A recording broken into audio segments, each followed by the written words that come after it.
ಅಮ್ಮನ ಗಾಡಿ ಓಡಿಸ್ಕೊಂಡು ಹೋಗೋದು ಹೊನ್ನರ್ಕೆ ಚಂದದಿದೆ ಬಣ್ಣ ಹಾಂ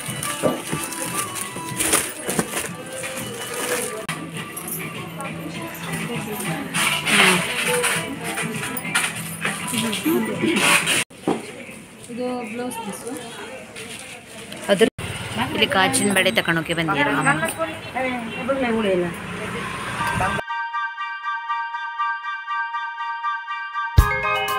ಹಾಯ್ ಫ್ರೆಂಡ್ಸ್, ಶುಭೋದಯ. ಹೇಗಿದ್ದೀರಾ ಎಲ್ಲರೂ ಕೂಡ ಚೆನ್ನಾಗಿರ್ತೀರಾ ಅನ್ಕೊಂತೀನಿ ಫ್ರೆಂಡ್ಸ್. ಇವತ್ತಿನ ಬ್ಲಾಗನ್ನು ಸ್ಟಾರ್ಟ್ ಮಾಡ್ತಾ ಇದ್ದೀನಿ. Let's go. ತಿಂಡಿಯನ್ನ ಮುಗಿಸ್ಕೊಂಡು ದಾದನ ಕಡೆ ದರ್ಕಿಗೆ ಹೋದ್ರು. ಹಾಗೆ ನಾನು ಮನೆ ಕಡೆ ಕೆಲಸವನ್ನೆಲ್ಲ ಶುರು ಮಾಡ್ತಾ ಇದ್ದೀನಿ. ಇನ್ನು ಅಡುಗೆಗಳೆಲ್ಲನೂ ಆಗಿದೆ ಫ್ರೆಂಡ್ಸ್.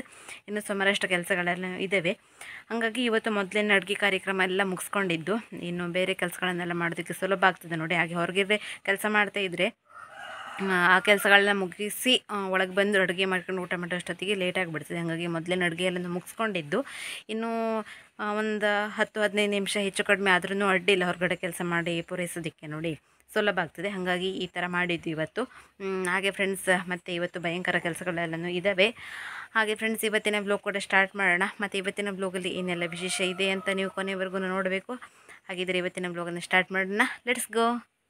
ಇವತ್ತು ಕೂಡ ಮತ್ತೆ ಸ್ವಲ್ಪ ಹುಲ್ಲನ್ನು ತಗೊಂತ ಇದ್ದೀವಿ. ಮೊದಲು ತಗೊಂಡಿದ್ದು ಸ್ವಲ್ಪ ಖಾಲಿ ಆಯ್ತಾ ಬಂತು ನೋಡಿ. ಇನ್ನು ಮಳೆಗಾಲಕ್ಕೆಲ್ಲ ಬೇಕಾಗ್ತದೆ ಸುಂದರಿ ಅವರಿಗೆ. ಹಾಗಾಗಿ ರಾಘಣ್ಣನ ಮನೆಗೆ ಹುಲ್ಲುಗಾಡಿ ಬಂದಿತ್ತ, ಅವ್ರಿಗೆ ಸ್ವಲ್ಪ ಜಾಸ್ತಿ ಆಗ್ತದೆ ಅಂತ ಅಂದರು. ಹಾಗಾಗಿ ನಾವು ಸ್ವಲ್ಪ ಹುಲ್ಲನ್ನು ಕೂಡ ತಗೊಂಡ್ವಿ. ಅಂದರೆ 600ರಿಂದ 700 ಹುಲ್ಲು ಕಟ್ಟನ್ನು ತಗೊಂಡ್ವಿ. ಒಂದು ಕಟ್ಟಿಗೆ ಇವತ್ತು ತಗೊಂಡಿರೋ ರೇಟು 13 ರೂಪಾಯಿ ಆಯ್ತಾ.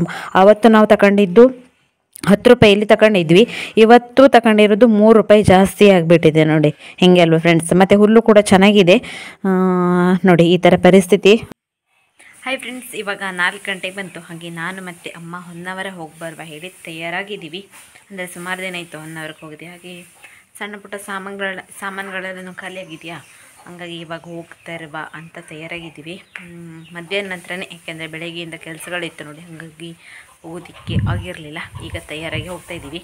ಬನ್ನಿ ನೋಡೋಣ ನಾವು ಹೊನ್ನಾವರದಲ್ಲಿ ಏನೇನೆಲ್ಲ ಇವತ್ತು ತಗೊಂಡು ಬರ್ತೀವಿ ಅಂತ ನೀವು ಕೊನೆವರೆಗೂ ನೋಡಬೇಕಾಯ್ತಾ ಫ್ರೆಂಡ್ಸ್. ಹಾಗೆ ಬನ್ನಿ ಹೋಗುವ. ಈಗ ಅಮ್ಮನ ಗಾಡಿ ಓಡಿಸ್ಕೊಂಡು ಹೋಗೋದು ಹೊನ್ನಾವರಕ್ಕೆ. ನೋಡಿ, ಗಾಡಿಯಲ್ಲಿ ಪೆಟ್ರೋಲೇ ಇಲ್ಲ. ಎಂಡ್ ಪಾಯಿಂಟಿಗೆ ಬಂದುಬಿಟ್ಟಿದೆ. ಈಗ ಹೊನ್ನಾವರ ಹೋಗಿ ಟ್ಯಾಂಕ್ ಫುಲ್ ಮಾಡಿಸ್ಬೇಕು. ಹೋಗಿ ಇದಿಷ್ಟು ಸಾಕಾಗ್ಬೋದು ಹೊನ್ನಾವರಕ್ಕೆ ಹೋಗೋದಕ್ಕೆ ಅಲ್ವಾ. ಇನ್ನು ಸ್ವಲ್ಪ ಏರ್ತಾ ಇದೆ ನೋಡಿ, 1-1.5 ಲೀಟ್ರ್ ಇರಬಹುದು. ಹಾಗೆ ದಾದನ ಕಡೆಯವರು ಹುಲ್ಲು ಸರಿಯೋ ಕೆಲಸ ಮಾಡ್ತಿದ್ದರಲ್ಲಿ. ಹಾಗೆ ನಾವು ಇವಾಗ ಹೊನ್ನಾವರಕ್ಕೆ ಹೊರಟಿದ್ದು. ಇವಾಗ ನಾವು ಬಂದಿದ್ದು ಮಲ್ಲಿಕಾರ್ಜುನ ಸಿಲ್ಕ್ಸ್ ಆಯಿತಾ. ಇದು ಸದ್ಯದಲ್ಲೇ 2 ಮಂತ್ಸ್ ಆಗಿರ್ಬೋದು ಓಪನಿಂಗ್ ಆಗಿ. ಹಾಗೆ ಇಲ್ಲಿ ಹೋಗ್ತಾ ಇದ್ದೀವಿ. ಪೆಟ್ರೋಲ್ ಖಾಲಿ ಆಗಿಬಿಟ್ಟಿತ್ತಲ್ಲ, ಹಾಗಾಗಿ ಪೆಟ್ರೋಲ್ ಬಂಕ್ಗೆ ಹೋಗಿ ಟ್ಯಾಂಕನ್ನು ಫುಲ್ ಮಾಡಿಸ್ಕೊಂಡು ಸೀದಾ ನಾವು ಸೀರೆಗಳನ್ನ ನೋಡೋದಕ್ಕೆ ಅಂತ ಬಂದ್ವಿ.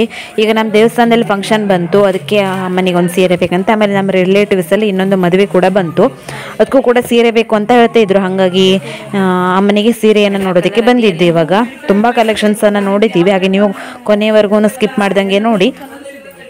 ಚೀಪ್ ಆ್ಯಂಡ್ ಬೆಸ್ಟಲ್ಲಿ ಆಯಿತಾ, ಕಡಿಮೆ ರೇಟಿಗೆ ಜಾಸ್ತಿ ಕಲೆಕ್ಷನ್ಸನ್ನು ನೋಡಿದ್ದೀವಿ ಆಯಿತಾ. ನೋಡಿ, ನನಗೆ ಇವಾಗ ಸ್ವಲ್ಪ ಸೀರೆಗಳ ಮೇಲೆ ಇಂಟ್ರೆಸ್ಟ್ ಕಡಿಮೆ. ಏಕೆಂದರೆ ನಾನು ಸೀರೆಗಳನ್ನೆಲ್ಲ ಹಾಕೋದು ತುಂಬ ಕಡಿಮೆ ನೋಡಿ. ಹಾಕೋದೇ ಇಲ್ಲ ಅಂದರೂ ತಪ್ಪಿಲ್ಲ. ಇನ್ನು ಮುಂದೆ ಮದುವೆ ಆದಮೇಲೆಲ್ಲ ಸೀರೆಗಳನ್ನೇ ನೋಡಿ ಹಾಕೊಳ್ಳೋದು.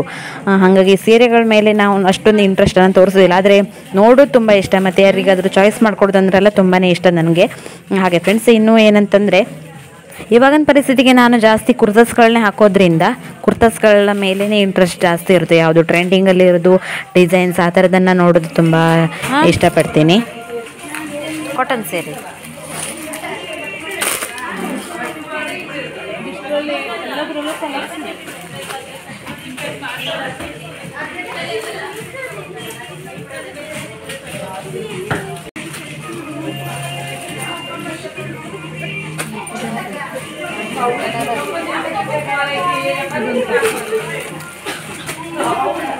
ಅದು ಇದು ಸೇಮ್ ಅಲ್ಲ.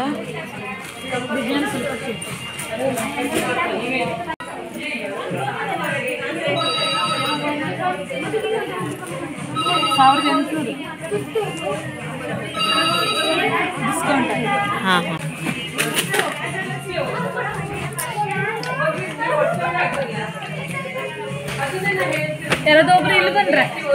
ಇದು ನಿನ್ನ ಗೀಜತ್ತಿ ಉಟ್ಕೊ ಬಂದಿತ್ತಲ್ಲ, ಅದೇ ಥರದ್ದೇ.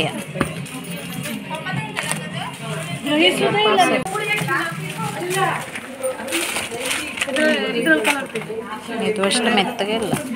ಓಪನ್ ಮಾಡ್ಕೊಂಡು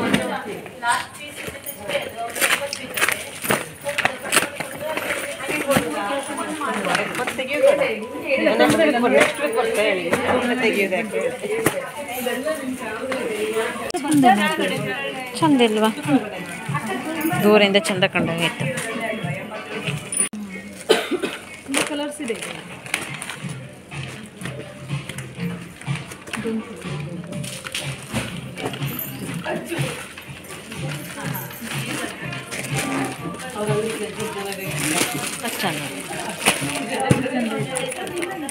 ಇದು ಅಷ್ಟೇ ಬಾರ್ಡ್ರ್ ಸಣ್ಣ ಇರಬೇಕು ಅಲ್ಲ, ಬಾರ್ಡ್ರ್ ಸಣ್ಣ.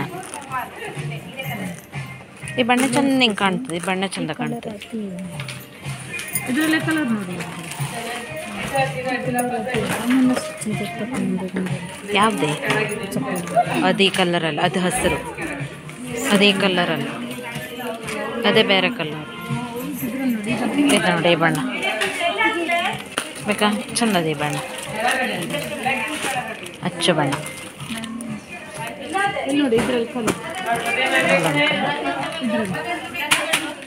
ಇದರಲ್ಲಿ ಕಲರ್ ಇದು ಚಂದ ಇದೆ, ಕಾಂಬಿನೇಷನ್ ಚಂದ. ಹೌದು, ರಾಮ ಗ್ರೀನ್ ಮತ್ತೆ ಕಾಂಬಿನೇಷನ್ ಚಂದ.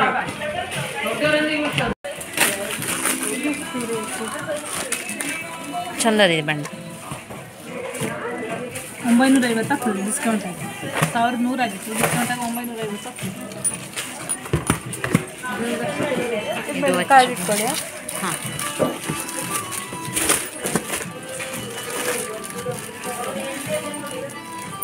ಆ ಬಣ್ಣ ಚಂದ, ಲೈಟ್ ಕಲರ್. ಇದು ಒಂದೊಂದು ಪ್ಯಾಟರ್ನ್ ತೋರಿಸಿದ್ದೆ, ಇದರಲ್ಲೆಲ್ಲ ಕಲರ್. ಇದು ಬ್ಲೌಸ್ ಪೀಸು, ಅದ್ರದ್ದು ಇದ್ರದ್ದು ಒಂದೇ ಬ್ಲೌಸ್ ಹೊಲ್ಸ ಸಾಕಮ್ಮ ನೀನು, ಎರಡು ಸೇಮ್ ಕಲರೇ. ಎರಡು ಸಾರಿ ತೊಗೊಂಡು ಆರಾಮ್ ಸಾಕು. ಈ ಕಲರೇ ಚಂದದೆ, ನೋಡು ಬೇಕಾರೆ, ಈ ಕಲರೇ ಚಂದ.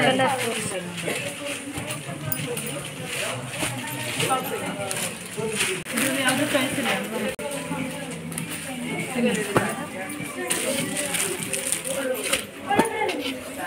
ಅದು ಬೇಡ.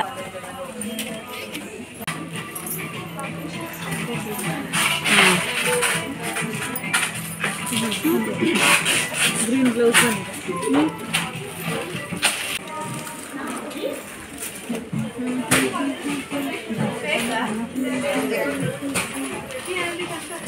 ಅಮ್ಮ ಯಾವ್ಯಾವ ಸೀರೆಗಳನ್ನ ತಗೊಂಡಿದ್ದಾರೆ ಅಂತ, ಹಾಗೆ ನಾನು ಏನೇನೆಲ್ಲ ಶಾಪಿಂಗ್ ಮಾಡಿದ್ದೀನಿ ಅಂತ ನಾಳೆ ವ್ಲಾಗಲ್ಲಿ ನಿಮ್ಮ ಜೊತೆಗೆ ಮಿಸ್ ಮಾಡ್ದೇನೆ ಶೇರ್ ಮಾಡ್ಕೊತೀನಿ, ಆಯಿತಾ?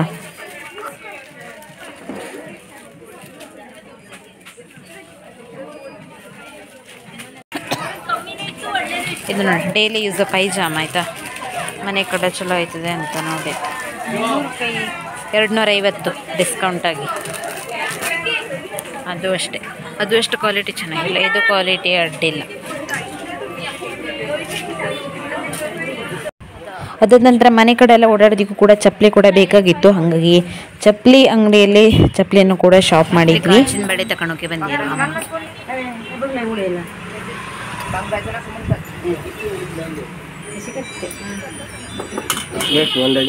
ಅದು ಹೆಂಗೆ? ಅದು 60.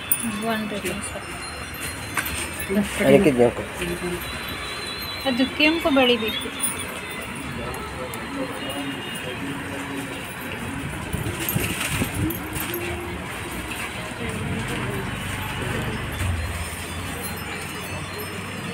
ನೋಡಿ, ಇದು ನಮ್ಮ ಹೊನ್ನಾವರ ಪೇಟೆ. ಹಾಗೆ ಒಂದು ರೌಂಡ್ ಅಷ್ಟೇ ವಿಡಿಯೋ ಮಾಡಿದ್ದು.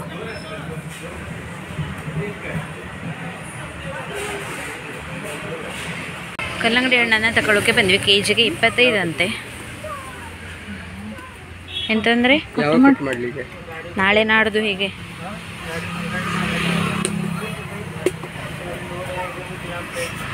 ಒಂದೆರಡು ದಿನ ಇರುವುದಿಲ್ವ? ಅದು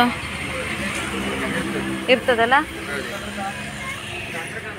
5 ಕೆಜಿದು ಒಂದು ಕಲ್ಲಂಗಡಿ ಹಣ್ಣು, ಆಮೇಲೆ ಆರೆಂಜನ್ನು ತಗೊಂಡಿದ್ದು. ಫ್ರೆಂಡ್ಸ್ ಇವಾಗ 6 ಗಂಟೆ ಆಯ್ತಾ ಬಂತು. ಹಾಗೆ ನಾವಿನ್ನು ಹೊನ್ನಾವರದಲ್ಲೇ ಇದ್ದೀವಿ. ಇವಾಗ ಇದ್ದಿದ್ದು ಹೊನ್ನಾವರದಲ್ಲಿ ಒಂದು ಎಂತ ಹೇಳಿ ಬಳೆಗಳನ್ನೆಲ್ಲ ಇಟ್ಕೊಳ್ಳೋದು ಗೂಡು ಅಂಗಡಿ ಅಂತ ಕರಿತೀವಿ ನಾವು. ಇದು ತುಂಬ ಫೇಮಸ್ ನಮ್ಮ ಹೊನ್ನಾವರದಲ್ಲಿ. ಮತ್ತು ಇಲ್ಲಿ ಸ್ವಲ್ಪ ಕಡಿಮೆ ರೇಟಿಗೆ ಹೆಚ್ಚು ಎಂತ ಹೇಳಿ ಕಲೆಕ್ಷನ್ಸ್ ಎಲ್ಲ ನೋಡ್ಬೋದು. ತುಂಬ ಚೆನ್ನಾಗಿದೆ ಇಲ್ಲಿ. ಹಾಗೆ ಇಲ್ಲಿಗೆ ಬಂದು ಅಮ್ಮ ಬಳೆಯನ್ನು ತಗೊಂಡಿದ್ದಾರೆ. ನಂದೆ ಅಂತ ಇಲ್ಲ ಶಾಪಿಂಗ್ ಫ್ರೆಂಡ್ಸ್, ಏನಿದ್ರು ಅಮ್ಮಂದಷ್ಟೇ. ಅಂದರೆ ಅಮ್ಮ ಎಲ್ಲ ಹೊನ್ನವ್ರಿಗೆಲ್ಲ ಬರೋದು ತುಂಬ ಕಡಿಮೆ ನೋಡಿ. ಮತ್ತು ಎಷ್ಟು ಕೆಲಸ ಎಲ್ಲ ಮಾಡ್ತಾರೆ, ಹಾಗಾಗಿ ಅವ್ರಿಗೆ ಒಂದು ಸ್ವಲ್ಪ ಶಾಪಿಂಗ್ ಮಾಡಿಸ್ಕೊಡುವ ಅಂತೇಳಿ ಬಂದಿದ್ದು. ಹಾಗೆ ಸೀರೆ, ಬಳೆ, ಚಪ್ಪಲಿ ಅದು ಇದು ಅಂತೆಲ್ಲ ತಗೊಂಡ್ವಿ. ನಾನು ಡೈಲಿ ಯೂಸ್ಗೆ ಒಂದು ಪ್ಲಾಝು ಆಮೇಲೆ ಒಂದು ಚಪ್ಪಲಿಯನ್ನು ತಗೊಂಡಿದ್ದೀನಿ ಇಷ್ಟೇ, ಮತ್ತೇನು ನಂದಿಲ್ಲ.